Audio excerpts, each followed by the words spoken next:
Yung bakas ng bagyong uwan.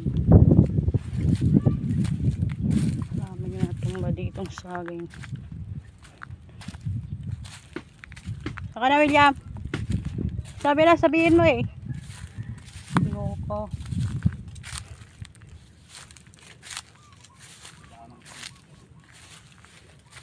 Hindi na ba?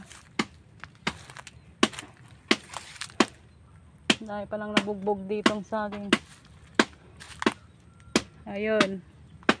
Mga bakas pa yan ng uwan. Bagyong uwan. Saging.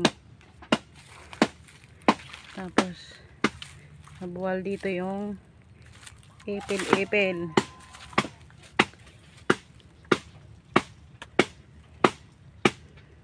Kukunin na lang yan para panggatong.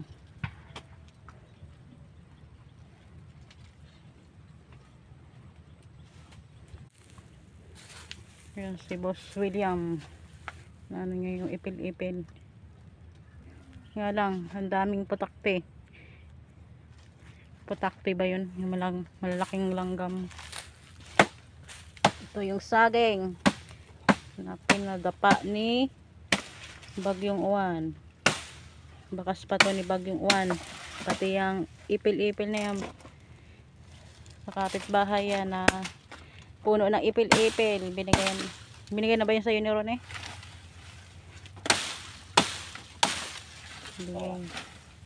Binigay na yung panggatong. Nabuwal na ipil-ipil. Masayaw si William. Dami kasing ano. Yung malalaking langgam. Ano yan? Putakte. Tayong putakte yung tawag yan.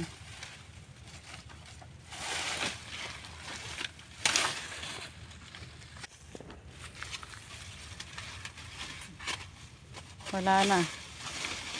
Wala na yung saging na yan. Ihalo na lang dun sa pagpapakulo ng pagkain ng baboy. Hindi naman yan masasayang. Nga lang, hindi makakain na ng tao sa baboy. Ayan, pwede pa yan sa baboy. Umpisa pa lang yan nagbunga. Pinadapa na ni bagyong uwan. Doon sa dulo, ang dami. Doon, marami ding natumba doon na saging.